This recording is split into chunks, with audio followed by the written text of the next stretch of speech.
HighBridge, a division of Recorded Books, presents God of the Oppressed by James H. Cone. Read by Bill Andrew Quinn. Preface to the 1997 edition.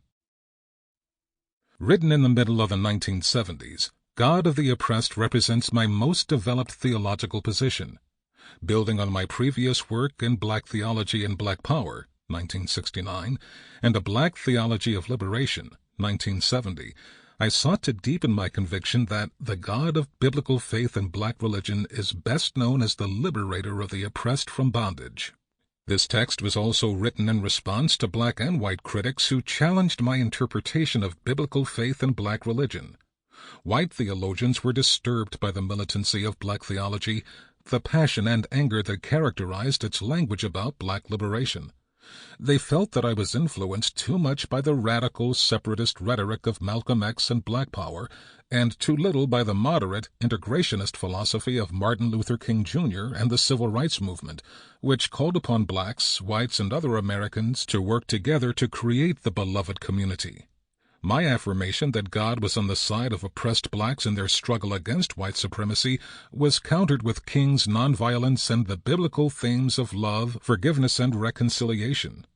White theologians and I read King and the Bible from different social locations and thus with different hermeneutical interests. We both read selectively, they from a liberal white dominant viewpoint and I from a radical black perspective of the marginalized. I was willing to acknowledge this hermeneutical difference and suggested that my view was closer to King and the Bible than theirs. But white theologians argued that my reading was subjective and ideological, and theirs was objective and correct. Because we were unwilling to concede each other's hermeneutical point, dialogue between us was nearly impossible.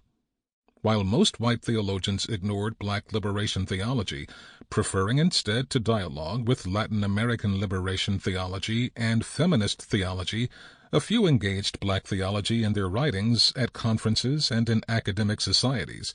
They were not put off by black theology's rage or its accent on blackness, for they realized that there was much justification for it.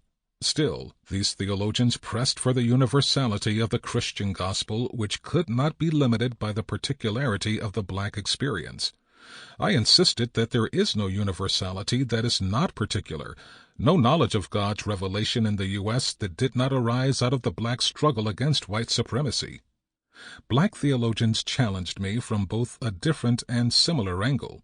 Some questioned whether I had focused too little on the African origin of black religion and too much on the white theology I learned in graduate school. They claimed that my black theology was not black enough, that is, not attentive to the otherness of black religion, particularly as revealed in non-Christian sources. I acknowledged the need to pay careful attention to the African and black religion, but not to the extent that the God of Jesus would be rendered marginal in black theological discourse. Other African American scholars felt that the politics of black liberation needed to be balanced with an equal accent on black-white reconciliation. In addition, they saw my theological ethics as arbitrary and not sensitive to rational debate and responsible conclusions. This black critique reminded me of similar criticisms by white theologians. I was not too kind in my response because I felt that these black theologians were more concerned about not offending white oppressors than they were about empowering oppressed blacks in their struggle against white supremacy. Another critique of black theology sought to undermine its central claim. If God is liberating blacks from oppression, why then are they still oppressed? Where is the decisive liberation event in African American history which gives credibility to black theologians' claim? There is no easy response to this critique, since there is no rationally persuasive answer to the problem of theodicy. Faith is born out of suffering, and suffering is faith's most powerful contradiction. This is the Christian dilemma. The only meaningful Christian response is to resist unjust suffering and to accept the painful consequence of that resistance. Except for the incorporation of inclusive language, little has been changed in this edition of God of the Oppressed. It still represents my basic theological perspective, that the God of biblical faith and black religion is partial toward the weak. There have been, however, significant developments in my thinking as a result of the gender critique of feminists and womanists, the class analysis of Third World theologians, and the challenge of second-generation black theologians. Since I have written about these matters elsewhere, there is no need to comment on them here. There are two critical issues, however, that have escaped adequate attention: the Bible and Christology, both of which are best understood in relation to continuity with my earlier work. I still regard the Bible as an important source of my theological reflections, but not the starting point. The black experience and the Bible together in dialectical tension serve as my point of departure today and yesterday. The order is significant. I am black first, and everything else comes after that. This means that I read the Bible through the lens of a black tradition of struggle and not as the objective Word of God. The Bible, therefore, is one witness to God's empowering presence in human affairs, along with other important testimonies. The other testimonies include sacred documents of the African American experience, such as the speeches of Malcolm X and Martin Luther King Jr., the writings of Zora Neale Hurston and Toni Morrison, the music of the blues, jazz, and rap. Liberating stories, myths, and legends are also found among men and women of all races and cultures struggling to realize the divine intention for their lives. I believe that the Bible is a liberating word for many people, but not the only word of liberation. God speaks not just one word in only one story, but many liberating words in many sacred stories. When we recognize the limits of the Bible, we can also recognize the problematic character of absolutizing any theological claim, including black theology's contention that the biblical God is the liberator of the oppressed. I first made that claim in the context of the black freedom movement of the 1960s and in opposition to a white racist church and theological establishment. I was convinced that the God of the Bible was on the side of the oppressed blacks in their struggle for justice and against white oppressors. While I still hold that conviction, I must wrestle now with contrary biblical claims and stories, especially the texts of terror that feminist theologian Phyllis Tribble has called to our attention. The Bible, of all books, wrote feminist critic Meek Ball, is the most dangerous one, the one that has been endowed with the power to kill. No group in the U.S. has spoken more tellingly about the deadly dangers of biblical texts than gay theologians. J. Michael Clark confesses to scripture phobia, and Gary Comstock offers no theological excuses for the Leviticus text, chapter 20, verse 13, which condemns gays to death.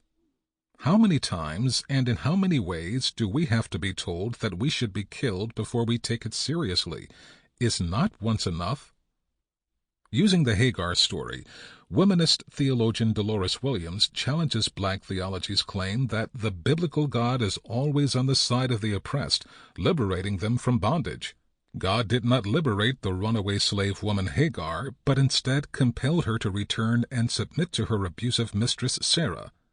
Native American theologian Robert Warrior makes a similar challenge by reading the Exodus and conquest narratives with Canaanite eyes. The Exodus is not a paradigmatic event of liberation for indigenous peoples, but rather an event of colonization. Speaking out of the black struggle for justice in South Africa, the Tumiling Musala also questions black theology's idea of the Word of God, an ahistorical, exegetical starting point which cannot be criticized and challenged. The Bible was written from the perspective of the dominant class in Israel. I share the concerns of feminist, gay, womanist, Native American, and South African black theologians, even though I do not always agree with their critical evaluation of my theological perspective. I have never believed that the Bible is above criticism or that it serves as an absolute judge in faith and practice. The black religious experience in the U.S. has a questioning tradition that goes back to slavery.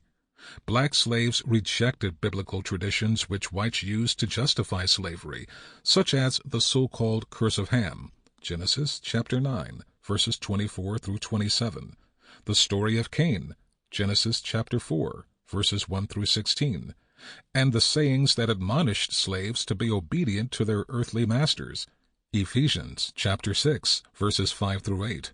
Colossians chapter 3, verses 22 through 25, 1 Peter, verses 18 through 25, 1 Timothy chapter 6, verses 1 through 2, Titus chapter 2, verses 9 through 10, and Philemon.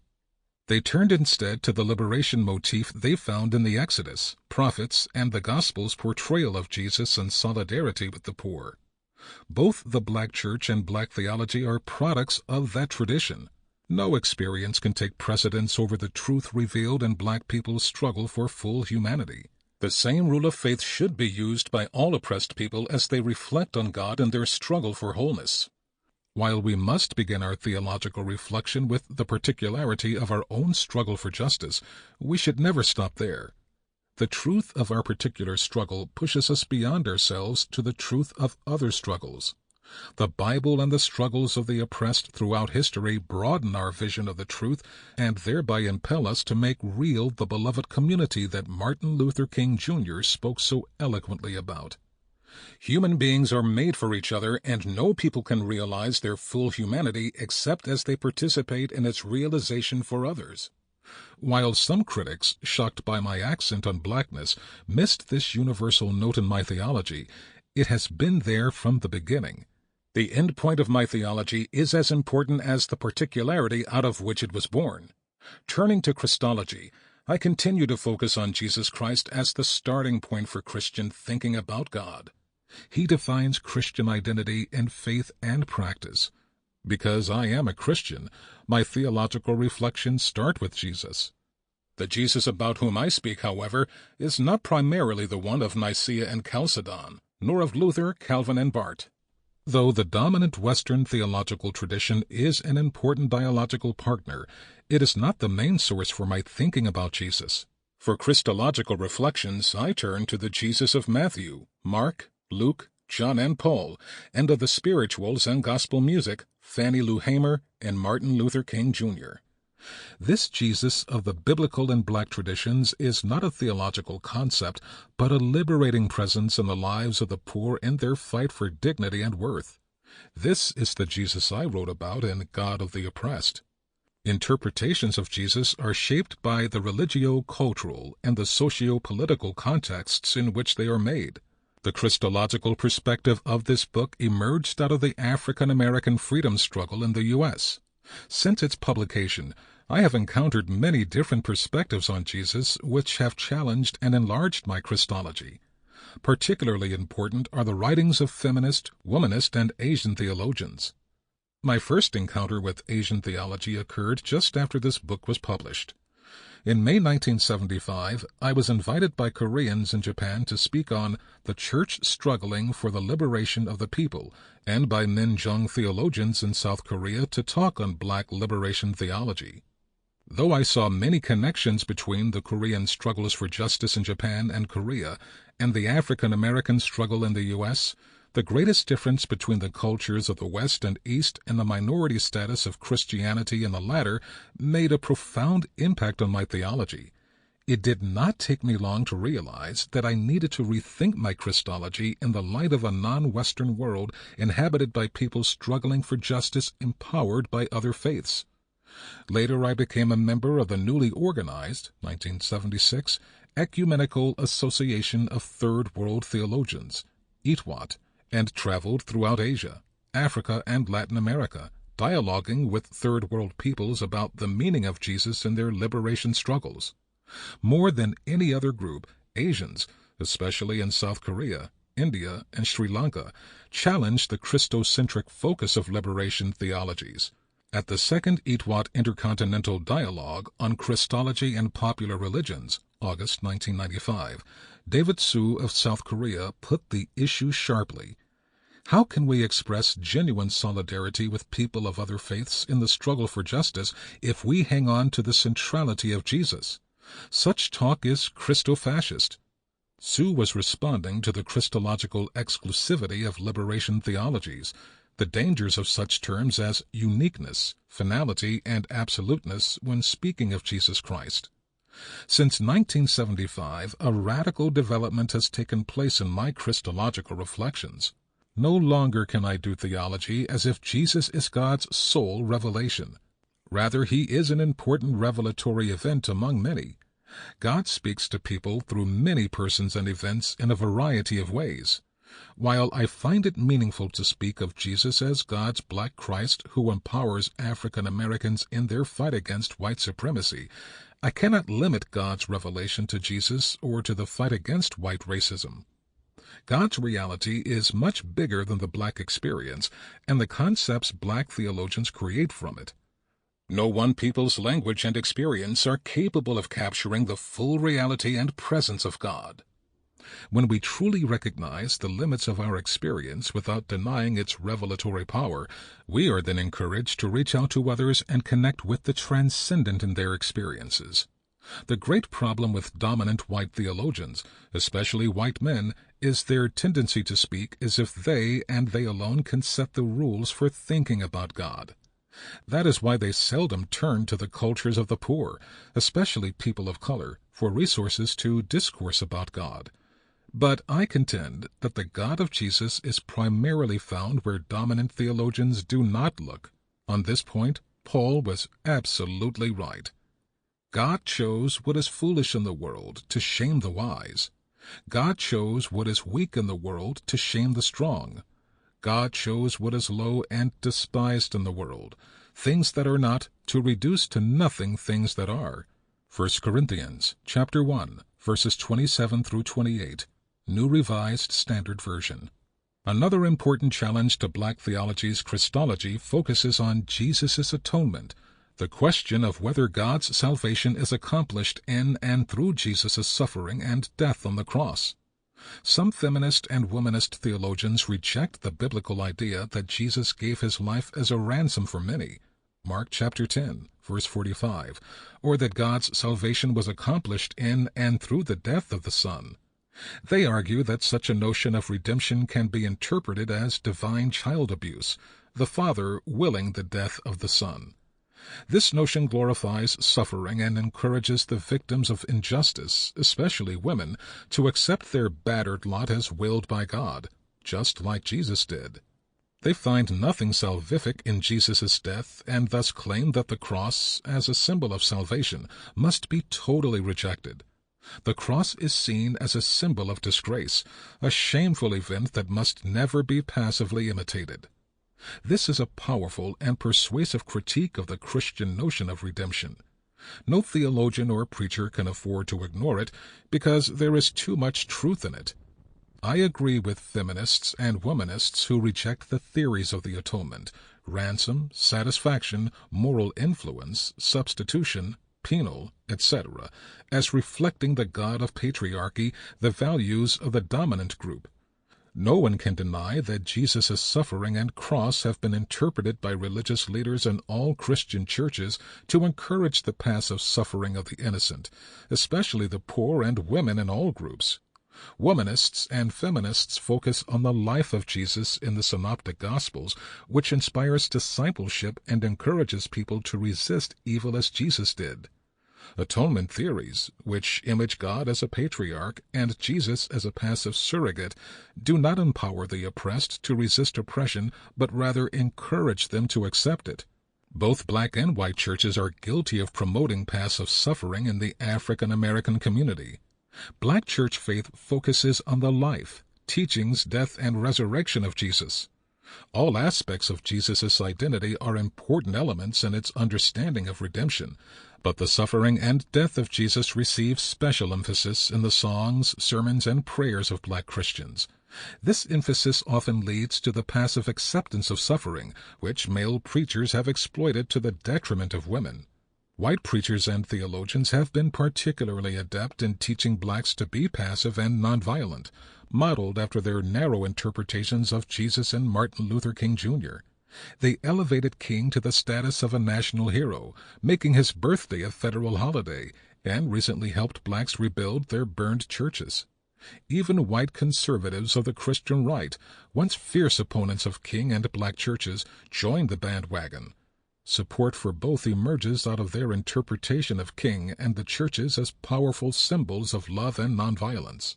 Black liberation theology was created by black theologians and preachers who rejected this white teaching about the meek, long-suffering Jesus. We called it hypocritical and racist. Our Christology focused on the revolutionary black Christ who preached good news to the poor, proclaimed release to the captives, and let the oppressed go free. Luke chapter 4, verse 18, following. Since whites have been the most violent race on the planet, their theologians and preachers are not in a position to tell black people, or any other people for that matter, what they must do to be like Jesus. This is black common-sense theology, which is deeply embedded in the radical side of black religious history and the source out of which black liberation theology emerged. No amount of white theological and biblical reflections on Jesus' cross and suffering will ever make me accept passivity as the appropriate Christian response to white supremacy. Just as black liberation theologians' critique of the white Christ emerged out of the social context of its fight against white supremacy, womanists' and feminist critique of the atonement arises out of their fight against patriarchy. To understand either critique, it is necessary to know about the oppressive social realities that generated it. Christology does not drop from heaven. It arises out of life. The lives of womanists and feminists teach them the dangers of cross-teachings. As a theologian who knows something about danger from a black male perspective, I must listen to those who have the experience to see a particular danger clearer than I. It has been difficult for me to write and speak about the salvific significance of Jesus' cross since I read the powerful essays by Dolores Williams, Joanne Carlson Brown, Rebecca Parker, and Rita Nakashima Brock. They speak a compelling truth about atonement teachings to which male theologians and preachers must listen with the intention of being transformed. Unless we are willing to incorporate their critiques into our Christologies and explicitly reject androcentric atonement theories, we become an accomplice to the Church's misogynistic behavior against women. While I must listen intently to womanists' and feminists' critique of Jesus' suffering and cross and be transformed by it, I also must listen to the voices of poor women and men, especially in the black community, past and present. There are always a diversity of voices in all groups and communities. Listening to black Christians, I am not convinced that Jesus' cross and suffering are always negative for women and poor people, never empowering and liberating, and thus must be discarded. The evidence is ambiguous and complicated. While it is true that the cross too often functions to make the oppressed accept their lot as God's will, this is not always the case. Notable exceptions include the slave spirituals, which are full of references to the cross and suffering of Jesus. Were you there when they crucified my Lord? Calvary. And he never said a mumbling word. But, like black religion itself, the spirituals are also infused with double meaning, which Harriet Tubman used to liberate more than 300 slaves to freedom. Sojourner Truth, Fannie Lou Hamer, and other prominent black women were empowered by their faith to become passionate freedom fighters. Faith in Jesus' cross inspired 50,000 blacks in Montgomery, 1955 through 56, to boycott city buses for 381 days, risking their lives in KKK territory rather than ride in humiliation. This same faith sustained a civil rights movement for 12 years of intense activity, with many suffering and dying in order that blacks today might experience a more just America. There are many ordinary blacks who point to Jesus' suffering as a source of empowerment in their struggle to survive with a dignity in a world they did not create. I first observed this faith as a child in the lives of black women and men of Bearden, Arkansas. They affirmed their dignity as human beings against great odds as they held on to faith in Jesus' cross, the belief that his suffering and death was for their salvation. For them, salvation meant that they were not defined by what whites said about them or did to them, but rather by what Jesus said about the poor in his teachings and did for them on the cross. They really believed that Jesus' death expressed God's solidarity with the little ones, making them human in every sense of the word. This faith not only gave blacks an identity that whites could not take away, it also empowered them to resist with all the power they had. Womanists and feminists are right to warn us about Martin Luther King Jr.'s teaching on nonviolence, especially since they have been so grossly misinterpreted by the dominant white culture against black resistance. He spoke too often of black suffering being redemptive and was overly optimistic about nonviolence transforming white racists into behaving as brothers and sisters toward blacks. As King himself realized later, white racism is too deeply ingrained into the social fabric of American life for black suffering to eradicate it. But King was right about the redemptive character of the suffering that arises out of resistance to evil. When one resists evil, suffering is an inevitable consequence of that resistance. To avoid suffering is to avoid resistance, and that leaves evil unchallenged. King challenged the power structures of evil. That was why he was killed. King's suffering, and that of freedom fighters around the world, is redemptive when, like Jesus' cross, it inspires us to resist evil, knowing that suffering is the consequence. To resist evil is to participate in God's redemption of the world. Though evil seems more prevalent and powerful today than yesterday, people are still resisting. Resistance creates hope. Just as Jesus' resurrection was born out of his apparent defeat on the cross, so too the poor are born anew out of their resistance to suffering. The eruption of the poor is happening in African, European, Hispanic, Indian, and Asian communities in the U.S. and throughout the world. Their resurrection is the sign that God is at work in the world, raising the dead to life. We must join the resistance by making solidarity with those who struggle for life in the face of death. Preface to the 1975 edition. Theologians do not normally reveal the true source of their theological reflections. They often tell us about the books that are similar and not so similar to their perspectives, but seldom do they tell us about those non-intellectual factors that are decisive for the arguments advanced on a particular issue. More often than not, it is a theologian's personal history in a particular socio-political setting that serves as the most important factor in shaping the methodology and content of his or her theological perspective. Thus, theologians ought to be a little more honest and let the listener know something about those non-intellectual factors that are so important for the opinions they advance. In this book, I take the risk of revealing the origin of my commitment to the Christian faith, not for its own sake, but for the sake of the theology I seek to explicate. In previous books and articles, I have discussed the intellectual foundation of black theology and sought to show theologically that any analysis of the gospel which did not begin and end with God's liberation of the oppressed was ipso facto unchristian. In this present work, I do not abandon the intellectual search, but simply integrate it with the existential and social formation of my faith as it was and is being shaped in the black community. I hope that this approach will not only help to clarify my perspective on black theology, but more importantly will help to join the black theological enterprise more firmly with the true source of its existence, the black community. Without the assistance and encouragement of many people, this book could not have been written. Most of the material of this book was presented as lectures at seminaries, universities, and churches in the United States and on the continents of Africa and Europe. Although I cannot mention everyone, I must say a word of thanks to those persons who directly influenced the outcome of my labors. I wish to express my thanks to Michael Novak and the Rockefeller Humanities Foundation for financial assistance toward the research and writing of this book. Thanks is also due to the faculty and board of directors of Union Theological Seminary for granting me a sabbatical leave, thereby enabling me to devote a year of research and writing on this book.